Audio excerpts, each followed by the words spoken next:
Good evening, everyone, and welcome to this special conversation marking the launch of KODE AI. KODE AI is a framework designed to help enterprises move from isolated AI experiments to production grade, enterprise scale AI systems. Today's discussion centers around a real implementation, the Medkart AI Health Assistant, built by Shemcode on AWS. Medkart today serves over 900,000 customers across more than 100 stores, helping make healthcare affordable through generic medicines. But as Medkart scaled, a critical challenge emerged, helping customers understand prescriptions, interpret lab reports, and discover affordable medicine alternatives while maintaining trust. To explore how AI addressed this challenge, I'm joined by Ankur, CEO of Medkart. Hi, I'm Ankur Agarwal, founder of Medkart Pharmacy. Medkart is a Ahmedabad-based startup, a truly omni-channel retail chain of 100 plus stores and a full-fledged online platform as well. What we at Medkart end up doing is to help people understand genetics and make their journey from understanding to adopting generics a very smooth and easy one too. Varun, CTO of Medkart. Hi, this is Varun, CTO at Medkart. I take care of the technology part of it. I had technology at Medkart. Bala from Shilkot. Hey, hi, this is Bala. I had the business and partnerships at Shellcode. Shellcode is a deep tech startup founded in 2021 in Coimbatore. Started building in India but scaling globally today. We're solving all the data and AI problems for our customers, building niche into the AI space. We're building our own SLM and agent orchestrator platforms. So happy to be here today joining all of you. And Shika from AWS. Hi, I'm Shikha Nautiyal. I work with the AWS startup team. As a senior account manager, I manage North and West India-based startups like Medcart. At AWS, we as an account team support startups right from this stage of seed when they're figuring out their MVP and PMF, right up to when they're IPO ready. Thanks for that introduction, Ankur, Varun, and Bala. So we've got the full team here, retail expertise, technology leadership, and deep tech capability all in one room. That's exactly the kind of partnership that makes enterprise AI work. And I'm curious to dig into how applied that at Medcart. Let me start with you, Ankur. Medcart has grown rapidly, serving hundreds of thousands of customers across both physical stores and digital channels. Before we talk about the technology, help us understand the context. What was happening inside Medcart that made AI feel like a necessity rather than just another technology initiative? So at Medcart, what we try to do is help people understand genetics, make affordable medicines within the reach of people. But the consumer behavior is not favoring that people look into the prescriptions. People understand the prescriptions. And only once they start understanding it or they have the curiosity to understand it, will they look forward to search for alternatives and thereafter end up saving money for themselves. Now, this is so important for majority of the country today. Apart from that, the same patient also has a problem of multiple lab reports at regular frequencies because these are chronic patients. Now, how can we help them? Maybe directly, maybe through our health advisor team at pharmacists at the stores, because at the end of the day, they can talk directly to us and they can also choose to ask the health advisors. Now, at a scale that we are, 100 plus stores, how do we make sure that the customer experience is consistent and we are able to solve their problem completely? Now, this requires an AI agent or a backend which helps both the patients and our team answer those questions in a proper and satisfactory manner. Now, this is where the use case actually came into. How can we ease off or how can we improve the overall customer level and scale it up when we grow further? Right. So you're dealing with two interconnected problems, patient education and data complexity. And that's where the real opportunity for AI emerges. Varun, from your seat as CTO, I imagine this created some specific technical challenges. Varun, Ankur described the customer problem. From a technology perspective, what made this problem particularly complex? Exactly. So, like Ankur said, to understand the customer queries, understand the previous transactions, or even the kind of context regarding their prescription they have already uploaded, even the diagnostic reports that are coming from the different sources, have we have all this data in some digital format in our different system, across our different system, in multiple formats. And when, let's say, health advisor or the system itself, if they are interacting with our portals itself, are answering customer queries, they don't have the context of what customer is asking for and what they have already bought with us or transacted with us. So the actual problem lies in the data silos itself. The bigger problem for us was making that intelligence layer where we can give a context to to our health advisor or to the system itself, so they can collate all the information across the system and basically give better answers to the customer. So you're essentially dealing with fragmented data across disconnected systems. And that lack of unified context is what breaks the customer experience. Bala, that's actually a pattern I suspect you've seen play out across many different industries. Which brings us to an important question about how common this really is. Bala, listening to Barun describe that complexity, was this a familiar pattern from your work with other enterprises?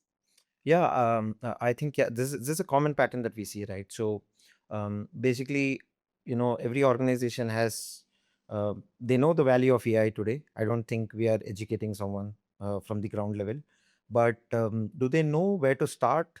That's the right question that everyone wants to ask themselves and their teams, right? So that's where perfectly, I think we need to first, like I think Ankur and Varun both mentioned that we need to first figure out once you've identified your use case, is your data ready today? Is your APIs, is your data silos, or it is well working? Is there a adaptability for AI with the data, right? Do you have the right frameworks? What is your business? Like Ankur was mentioning, they're very deep into the health tech startup, right? So where do you comply? You have regulations. It's a highly regulated industry. You deal with patient data. So do you actually see, can AI today handle all these? Is it in a scalable model?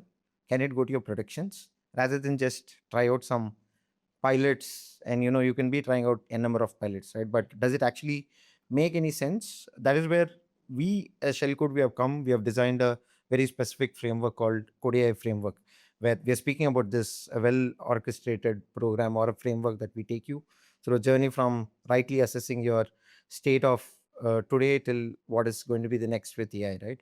So that is how I think we have seen the patterns being, and I think it's improving with someone like us coming into the space and helping organizations into. Bala's really hitting on something critical. Knowing AI has value is one thing, but knowing where to start is entirely different. And readiness question around data and infrastructure is foundational. Shikha, I'd like to get your perspective on how we're seeing this play out across the healthcare sector more broadly. Shikha, before we go deeper into the implementation, let me bring you into the discussion. From AWS's perspective, how quickly is healthcare adopting AI today? Interestingly, health tech is where AI adoption is as high as 40%. Just in 2025, the corpus of investment in AI was $1.6 billion. The digital transformation in this industry really is sitting on four pillars. The first one is AI and drug discovery. Globally, 30% of all drug discovery is projected to be enabled by AI. The good thing is that this will actually drive down the cost of development and time by 50%.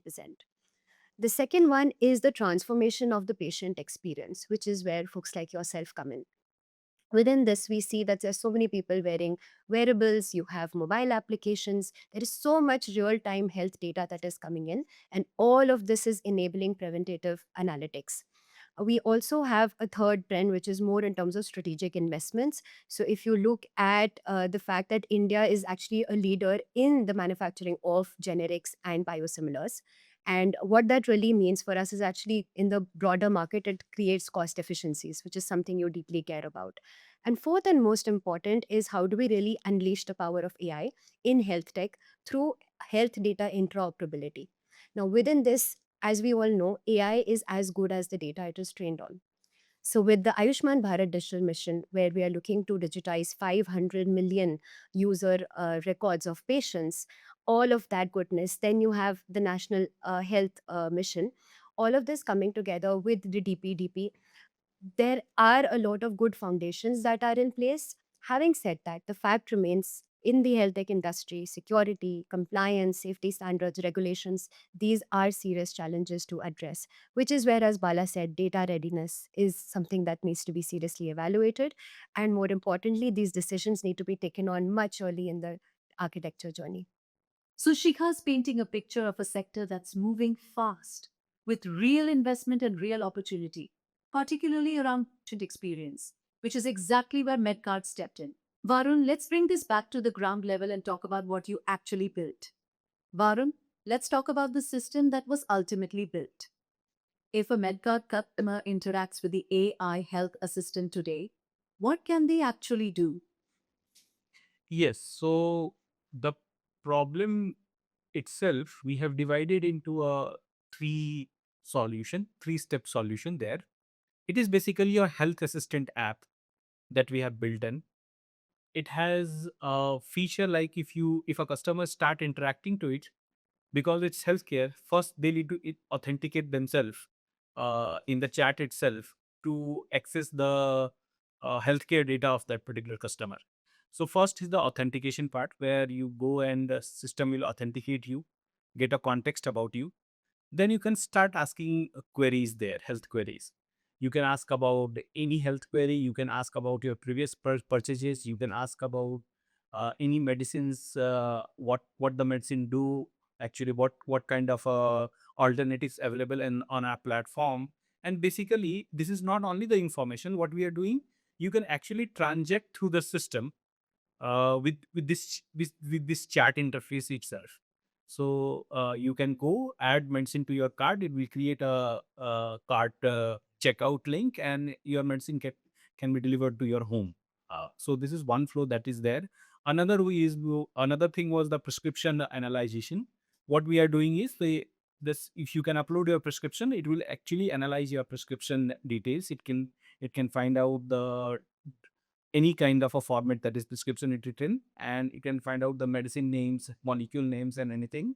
And then it will compare with our database, give you the suggestion about the medicines alternative available. It can also tell you the availability of the medicines, what medicines are available. If the medicine is not available, it can tell you the other alternatives that are available in the inventory itself. So those things were there. It will also capture with the prescription the dosage frequency. So how long that you need to take this medicine, and based on that you can set a reminder as well. So the medicine reminders are there. Third thing was the diagnostic lab report summarization, where you can, because nowadays diagnostic list reports itself is not very human friendly, or you can say not in the layman terms. So you can upload your diagnostic report. It will give you abnormal values. It will summarize your abnormal values, and it will tell you what this means actually in terms of your health. And further, you can ask a question regarding to that as well. So it's a kind of a Q&A kind of a thing you can do there itself. So these are all the features, and also it has multiple language support, like we do in Hindi, with English, Gujarati. You can talk to the bot in these languages. So Varun's built a system that handles authentication, context retrieval, and then actual transactional capability all in one flow. That's not trivial. It requires a very specific technical architecture underneath. Bala, how did you approach building something that could handle all those layers? Bala, listening to Varun describe those workflows, this clearly goes far beyond a simple chatbot. What architectural approach made this possible? The use case itself is a very unique and beautiful journey, right? So it takes from a patient's or a customer's journey where he comes in and starts uploading his prescriptions and getting in alternate. It all relates to what Ankur was mentioning from the business model itself, making the medicines more affordable for everyone, right? So how does it reflect on your systems? That's what we're talking about, and how the use cases come from Varun. I think we brainstormed how can we do this, go backward as a thinking, and we started seeing the agentic approach and making a multi-agent orchestration around this, right? Something that can fetch your documents, do your IDP, which is intelligent document processing, extracting it through layers of Amazon tech stack or the other services that we are using here. And LLM basically comes in the picture where it's the decision making, right? And agents come into the picture when it is taking some actions. For example, we mentioned that it's giving recommendation of medicines because it's connected to the right APIs to your database where you own the complete formulas, nomenclatures or your formulas, everything that is there. So agent is able to take a decision and give the very right medicine or compensation. It cannot take a wrong decision there, right?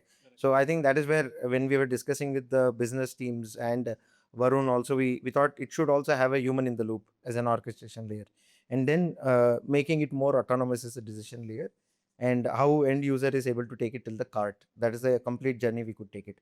So it's a complete to answer again how architecturally it's designed.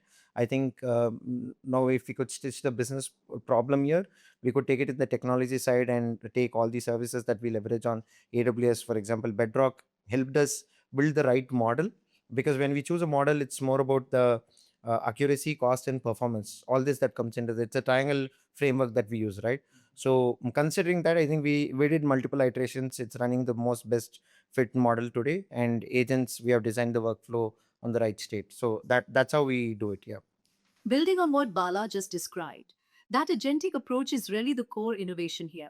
It's not just about answering questions, it's about orchestrating actual work across multiple systems. Shikha, this is where the AWS stack becomes critical to making all those pieces talk to each other. Shikha, Bala just walked us through several AWS services. Could you expand on how those services come together in an architecture like this? Right. So I'll spend time on two core services. I'll talk about Amazon Bedrock from an intelligence layer perspective and Amazon Textract from a document understanding perspective.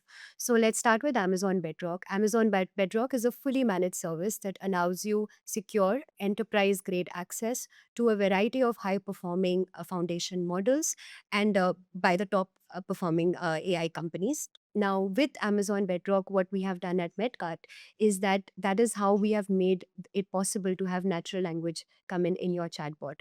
It is also something that has made possible the ability to have lab reports being summarized in a simple and easy to understand manner, and also the fact that there is multiple language support. So there is not just English, there's Hindi and Gujarati as well. The second part is that Bedrock itself being fully managed actually took away a lot of the heavy lifting, the undifferentiated heavy lifting that we call, of not having to provision GPUs, managing the model infrastructure, managing model updates. All of that got taken away, and therefore you could fully focus on the business problem that you are so passionate about solving. And the third thing is the Bedrock agent, which then goes ahead and conducts a multi step workflow and orchestrated beautifully. For example, a simple prescription getting uploaded, then checking the inventory as it exists, placing a checkout link. All of this happens in one workflow. Right. So Shikha's highlighting the specific services that made this possible: the intelligence layer, the document understanding, and the orchestration underneath. Now, I want to step back and talk about the framework that actually guided all these decisions. Bala, let's bring it back to the strategic thinking. Let's now walk through the framework that guided this implementation. Bala, I'll start with you. The first pillar of Code AI is know. Understanding your data business context before building anything. What did that phase look like for Medcart? Yeah, I think we touched upon these points, right? But again, I'll bring it down to how Code AI can start a journey for any customer. The first one, which is know your business and your context, right? So it helped us understand where Medcart is progressing towards, what do they want to do as a business, and that was a very core problem that we wanted to solve along with them in the tech side.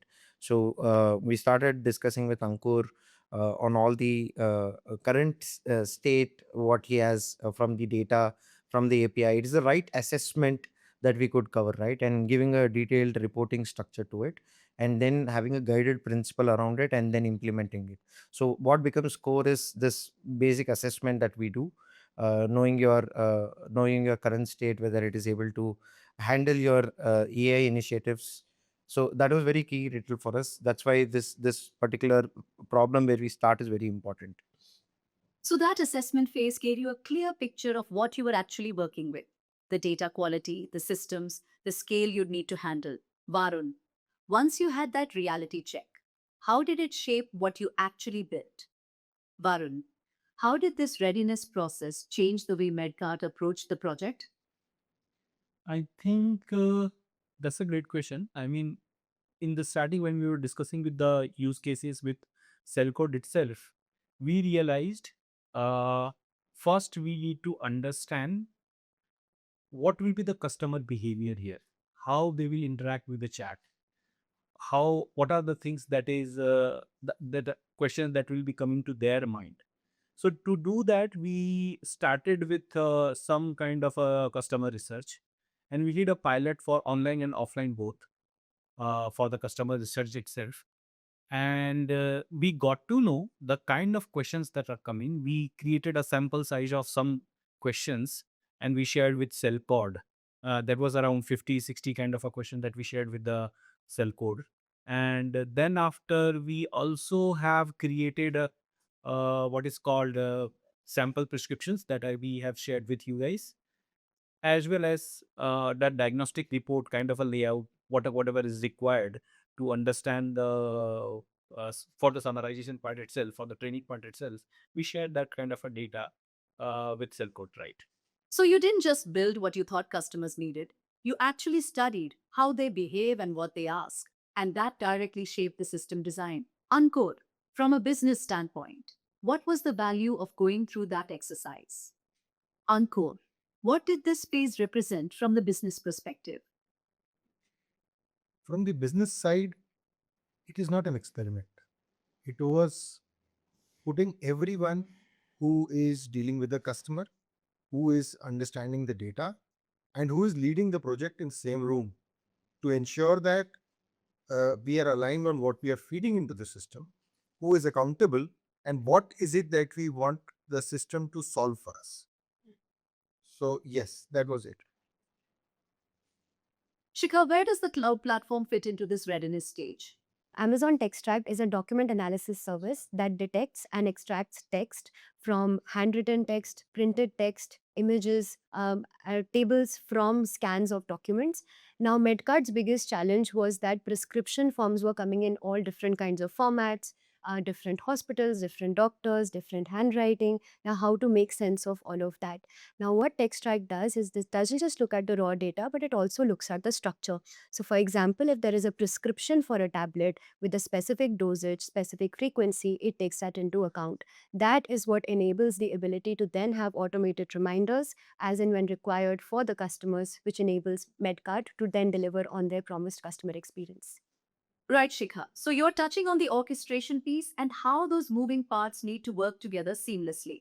That actually brings us to the governance side of things, which is critical in healthcare especially. Bala, I'd love to hear how you approach this. The next pillar is orchestrate, governance and guardrails. Bala, healthcare. AI clearly cannot operate without strict boundaries. How were those implemented? Yeah, I think it's a very important topic that we discussed in the initial conversation as well. Um, the governance layer is a mandate when we are trying to build, especially a very sensitive agentic chatbot or agentic application to your end users. Especially, Medcard is dealing in the health tech side, and we spoke about the compliance they have to follow because it's patients' data that comes in, right? And what the bot or the application can restrict itself to when it is interacting with an end user. That is the core agenda why we need to focus on the governance as a layer. And when, for example, let's say a user uploads a prescription to the application, it should just suggest the right medicines to the user, but not go into a doctor mode on. And recommend diagnosis for them, or visits to an hospital or something, right? There should not be any influence apart from where it has to stick to. I think that's where specifically we come into the picture, and we co-designed it with Varun and team. How can we set the guardrails to it? And important point is not only the guardrails. I think it's the prompt engineering, right? Where what can it act on, what actions it needs to stick to, and what inventories it can actually scrape and give the right recommendations. It's not, it can go to internet. It's only the database that it has access to, right? It's the right APIs it has access to. It's not internet level things and bluff around. So I think that was all controlled with the mechanism what we built, and governance was a very key aspect. And I think how we validated it is like we saw around 85, Varun, correct me if I'm wrong, it's 85 to 90% accuracy that we saw before it went to the live users or the production, right? So that's how we have monitored it. And I think Shika will be speaking more around how we have dealt it with the services on the architecture side. Absolutely, Bala. So you're really highlighting that governance isn't just a compliance checkbox. It's foundational to building trust with end users, especially when sensitive data is involved. And that actually connects to the infrastructure side of things, where the platform itself needs to enforce those boundaries. Shikha, governance is also an infrastructure challenge. How does AWS support that? Right. So if you look at Amazon Bedrock guardrails, you can actually leverage system prompts which then define what AI can or cannot do. Then you have guardrails which then make sure that it is within the domain of pharmacy and health tech and are not crossing that.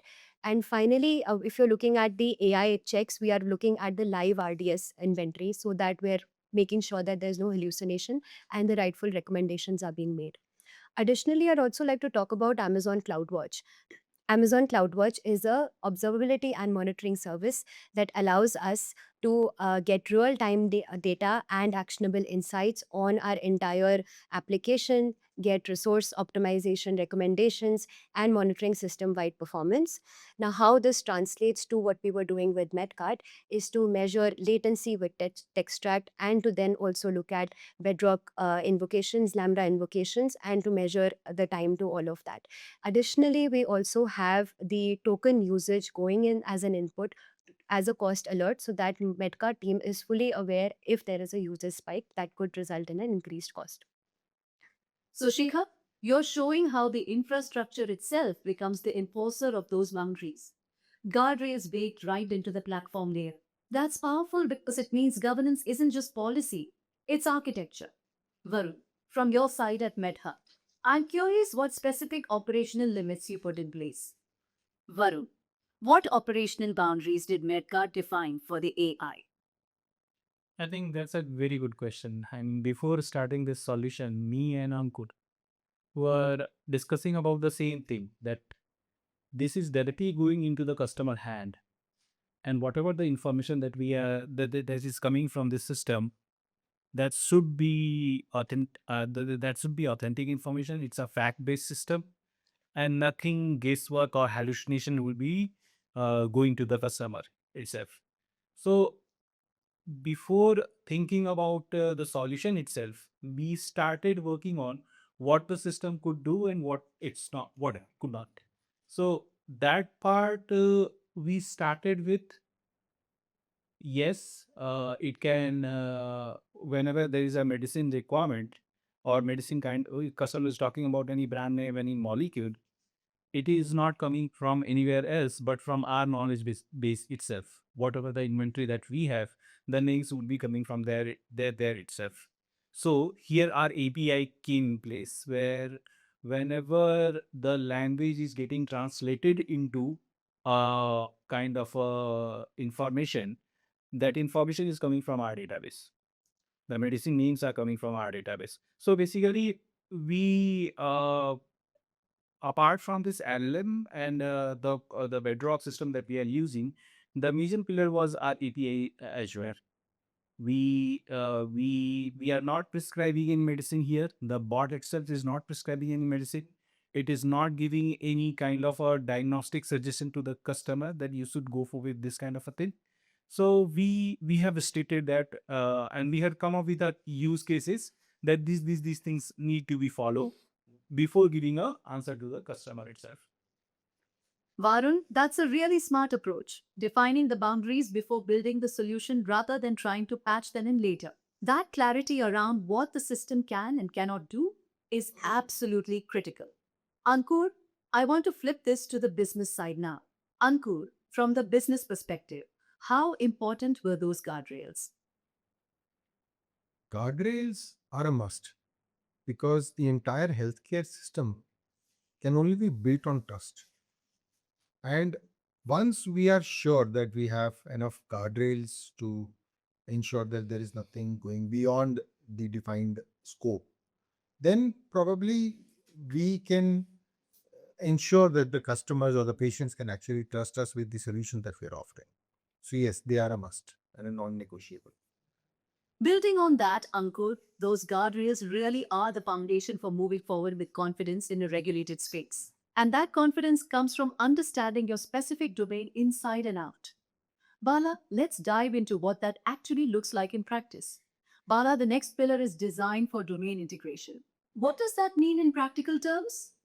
Yeah, perfect. I think we have been speaking right about the importance of understanding the business or understanding the nature what Medcart is dealing into.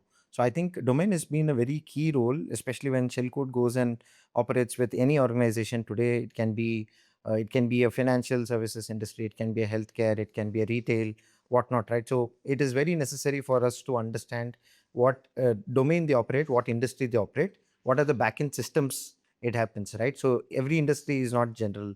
So you have a very niche technology in specific. When we were working with health card, so it was more about understanding their inventories. It was understanding how the domain itself is performing or how it is operating today. So it could help us because we didn't want to make a general AI application.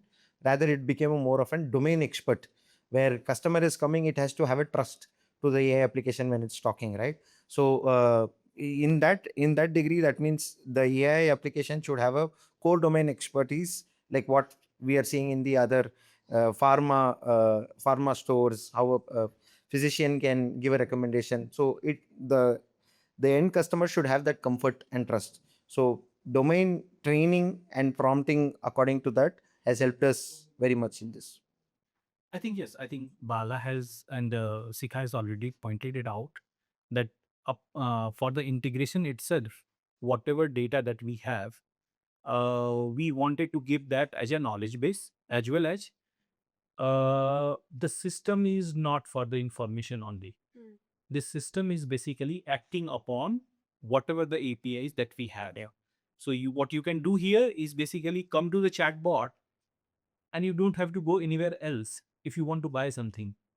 So it will automatically get our based on the authentication. First is the authentication part is there. After the authentication, it will get your data. Patient can ask about their previous purchases, and based on the previous purchases, they can actually reorder from there itself. Yeah. So these features are coming from the integration perspective. We have provided those APIs. We have provided those. I can say the data itself, so that there is a context regarding it. Apart from that integration, like I already mentioned earlier about the medicine repository that we have, we don't have to go beyond that, and the medicine repository you can fetch it, map it with this only. So that was the second kind of integration that we have done. Yeah, pretty much that's it. So, as you mentioned about the uniqueness of your data, so I think what's important here is grounding is important, so to make sure that the responses are always safe and reliable, and that's where there is Bedrock agents, where the FMs are actually connected to your live inventory. Additionally, there is also your Bedrock knowledge bases, given the uniqueness with which you understand the molecules, the generic medicines, your unique proprietary data, the ability to then index that in a knowledge base is what actually makes all of it possible in a safe and reliable manner. Let's move to the next pillar, engineer. Bala, what does engineering an AI platform involve? Yeah, I think see we discussed about right architecture, right design patterns. We discussed why domain is very important. why governance is very important as guardrails and everything, right? But key concept here is how do you engineer, maintain, and manage the AI applications today. When that comes into picture, I think we were discussing with Ankur and Varun both, right? So it was a scale of more than 9 lakh customer history transaction that we had to feed it to the system, right? So it should be able to handle the future state. That was very core for us. And we had taken chunks of 30,000 transactions at one scale, and then made it into a pilot, then phase 1, phase 2, this kind of milestone based approach. But when you're managing and maintaining an system, it is more about, we had to design the traditional like CI/CD deployment. It is more of an LLM ops, is what we call today. So that was very key concept for us. And how do you have a continuous model optimization today? Models is changing every day. I think we, on lighter note, we were discussing, can one of the model provider be the latest version released the next day, right? So I think when it comes, how do you manage and maintain is very important. So model optimizations and observability, responsible AI, all these concepts come into the picture, and we could able to engineer it in the right state so that Medkart team can continuously take care of. Yeah. So preparing for scale from day one is important. So with AWS Lambda, which is a serverless compute service that allows you to run code without managing or provisioning infrastructure, scaling from a few requests a day to a few thousand per second is something that we were able to leverage. So while we projected around 30,000 requests per month, initially we couldn't really be clear on what the demand looked like. So therefore, with something like Lambda, what happens is that you don't pay for idle servers. With every trigger, for example, a prescription upload, a chatbot query, one Lambda function gets invocated, and with that you go ahead and then complete the entire call. It will run and shut down all by itself, and that really helps us control our cost and scale. I think for us as well, when we were starting with Silk and AWS, the first question from my side was the similar thing. I mean, how are we guarding the cost and everything, and how this is going to scale? So, if you look at the kind of application that we were building, there are too much of files are getting uploaded here and there, be it prescription, be it diagnostic reports and everything. We have to deal with, or we have to set some kind of a constant there that we are not, we are this kind of file format are supported, this kind of file size are supported. So this is one of the things that we have discussed and we have taken care of. And apart from that, with these all variables, basically, we take care of if the system will scale in future, what kind of, forecasted cost or everything that is going for. I think, like very rightly pointed out by Sikha regarding the Lambda itself, if no one is using the system, we are not bearing any cost at that front. So, Bala and Shikha, you're really highlighting how engineering an AI platform is about treating it like production software, proper architecture, governance, the whole foundation. And that rigor is what actually enables the next phase to work smoothly. Varun, the next pillar is accelerate. How did the rollout progress once the foundation was established? Yes. So, with start, I think we define the roadmap of it. How do we want to go about it? I mean, we have divided the whole thing in 3 or 4 phases, I think. And the first phase was related to the AI health assistant, where we are giving the medical information to the customer. So that was the first phase where you customer can come authenticate itself, themselves, and basically talk about their health queries. The second thing that we worked on, the second milestone was for us is prescription analyze. Customer can upload their prescription and the analyze part will taken care by the bot itself, and we extended that into the I think medicine reminder feature. The third thing was the diagnostic lab reports analysis. So these were the 3 phases that we defined it. After that, we did a customer, I think, first kind of testing with the application, and then go and we take it out on that side. I think, like Varun mentioned, why this could be a North Star project for us is because we were able to gather all this information, like part of the KODE AI. We were able to do the assessment. We were able to capture all the details because we knew what architecture, what governance layer, what cost modeling has to come into the picture.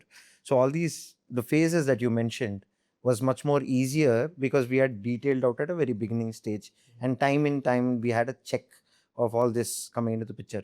So accelerate has been a very great way to look at this for us. Yeah.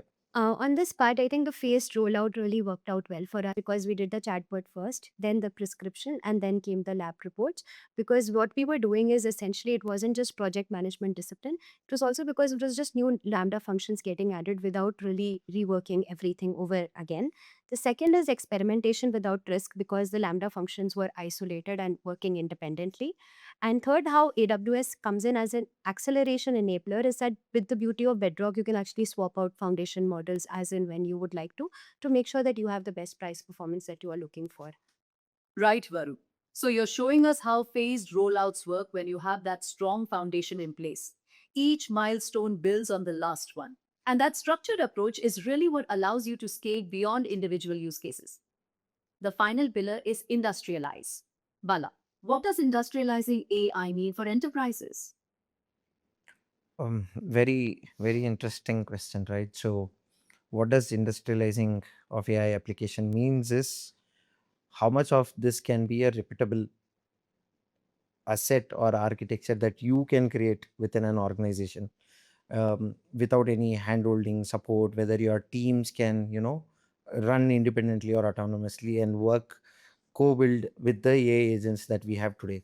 It's not that 100% can be done through AI today, but is your team very proficient in doing, right?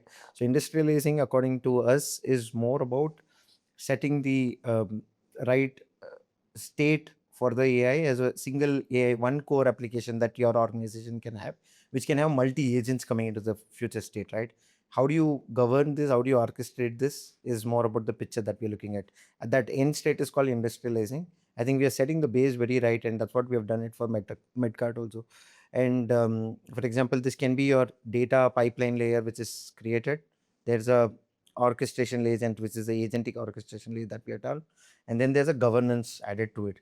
When this is as a design, the system is designed in a very right state. I think that's called industrializing, so that in future when you're adding your n number of agents that can come into various business functions or to your customer channels, everything can be integrated with the same design principles.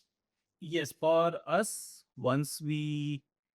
uh, once the system we have designed, the first thing that we are continuously improving the system with the kind of understanding what kind of responses are coming in. We are giving as a feedback in terms of prescription itself or the pharmacist, whatever they understood how the customers are actually interacting with the system.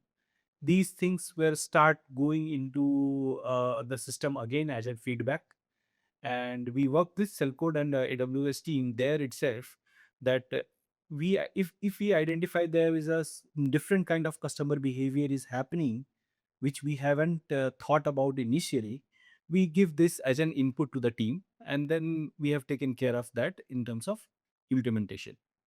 So if you look at the AI health assistant that has been built, so the way in which we have done the governance of it, the orchestration layer, the data pipelines, they don't need to be redesigned again and again.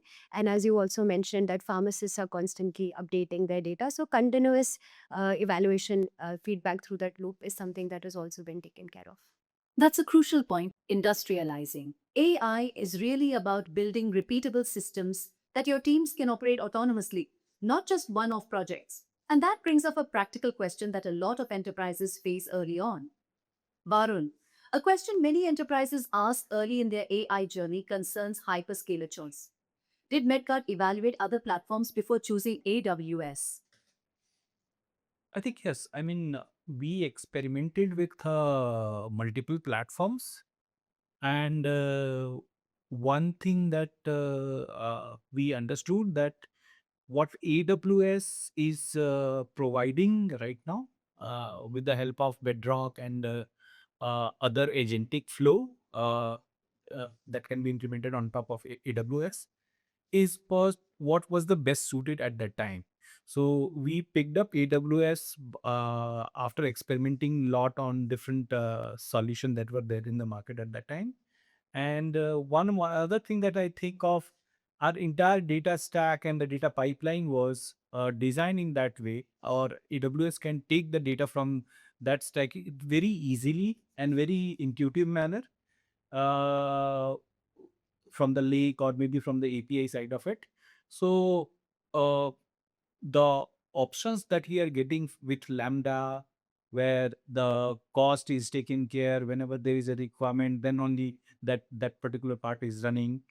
With a Bedrock, you can provision any kind of let's say model underneath of it, and it is basically abstracting the going into the details of all the models and the LLM kind of a thing, as well as the agentic flow that we are getting there itself. It was quite complementary what we have and how quickly we can move on to the solution. Another part is the time. I mean, look at the time that we have integrated this complete solution on AWS. Is was a kind of in a month's time that we have come up with this solution. So yes, the fast execution was there. The platform has all the solution that we were looking for. So that's why we went with Cellcode and AWS. So, Varun, you went through that evaluation process and ultimately chose based on ecosystem maturity and how well it integrated with your existing data infrastructure. And that decision is clearly paying off now that you're live. Ankur, now that the health assistant is live, what does the next phase of Medkart's AI journey look like? Medkart's journey is more about serving customers wherever they come from, whether it is online, whether it is offline. When they come online, how can we use different tools, whether it is voice assisted or it is in any other manner? And when it comes to offline, how can we enable our pharmacists in different manners? Because it's all about quality of service, it's all about personalization. It also ends up at a lot of different levels where we are able to uh, attach a different kind of emotion to the quality of service. So yes, there are many use cases under works which we are looking at. Also at the same time, how can we use the insights which come from different kind of data points to predict the certain things, whether it is from the medication, whether it is from the lab reports, a predictive analysis which can help our customers probably preempt certain things. So yeah, a lot of work is going on different fronts. Technology point of view, if I look at there, I like Ankur already said that we are working on multiple fronts. One, for the AI perspective, the operational thing that we are doing inside the Medcart, and the second thing that we are doing for the customer itself.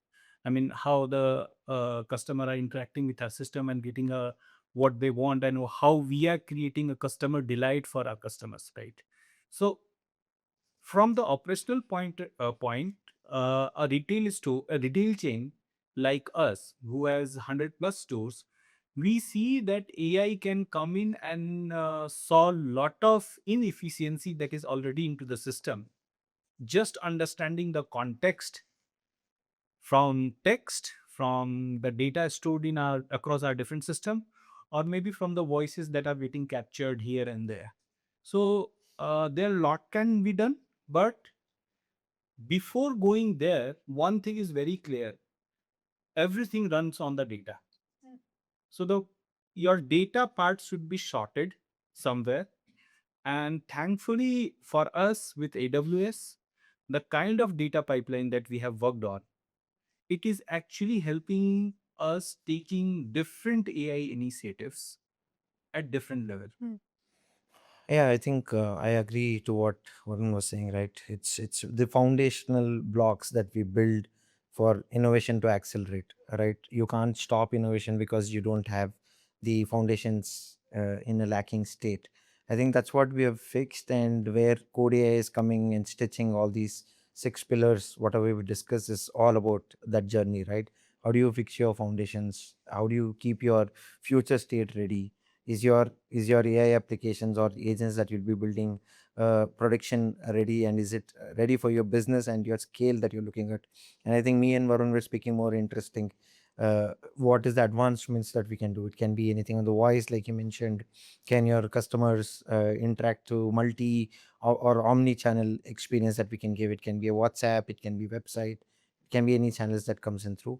That becomes a very core area, and also probably training for your own data, which is the SLM, Varun, what we are speaking, right? So training on your own data. So all this, I think, when we have the right platforms, right designs, we're able to do that. And I think AWS as a foundation can help us accelerate on all this. We always like to work backwards from our customers and listening closely to you what you need. I think it's wonderful that we had the opportunity to do what we did under a month, going from an idea to production. I think that's phenomenal. Thank you for your trust in us. AWS's focus is always on removing the undifferentiated heavy lifting of the infrastructure. We innovate on behalf of the customer there so that you can focus on what you do best, which is innovating for your customers. That's a really compelling vision. Using AI to encourage online and offline experiences and genuinely improve how your team serves customers. And I think that perspective brings us to something important as we wrap up. Before we conclude, I'd like one piece of advice from each of you for enterprises considering AI. Ankur? Don't start with the technology. Start with your problem or the need, and then work towards the technology. Understand your data first. AI starts with trust. AWS secures your AI future with enterprise-ready scalability and reliability. So I think we emphasize on having the due diligence and assessment before going into pilots. And that's why KODE AI comes into the picture, which can make you start thinking and having answers to whether you have the right data, whether you have the right infrastructure tied to it. Do you have budgeting and cost analysis done for your AI initiatives? And this kind of gives you a complete AI readiness assessment report as part of the KODE AI framework that we have. What do you think of Kona? Who, me? Anyone? Is she good? Is she bad? Is she ugly? She was pretty good. She's really good. Any other experience? I think Kora has all the qualities of a great friend, very good listener, and a great personality. Kora is performing better than Siri.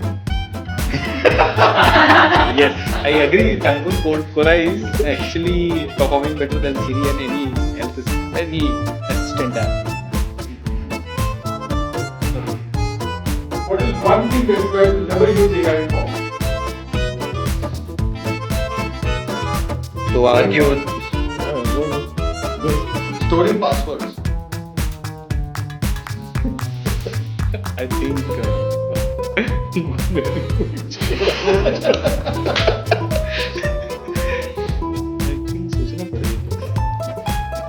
I'll not use it to argue with my wife.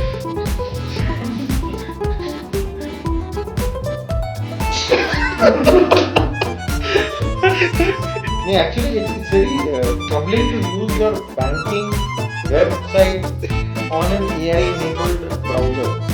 You don't know what it will take away from you. I will never tell who am I to the AI.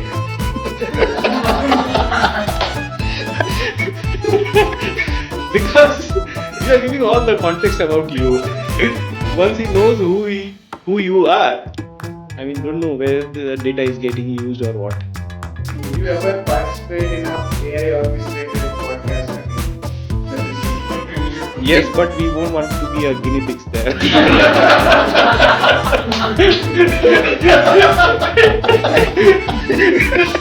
We need Kora. If she is going to be there, I think we'll participate.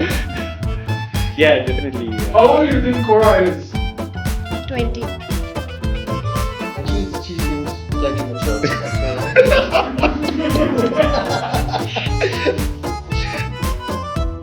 What do you think of Bangalore? What is it? And you not want answers like I'm having great brother and good deal. I think for me today I get to know that internet also sings here, right? One thing Bangalore has is all my college friends from across, I can find them at least a development. Nice. Shaki, if you ask me, you should not ask for all the questions. I want to ask questions. You asked me the question I'll ask. Wait, I think we got enough. Okay. Thanks, thank you all.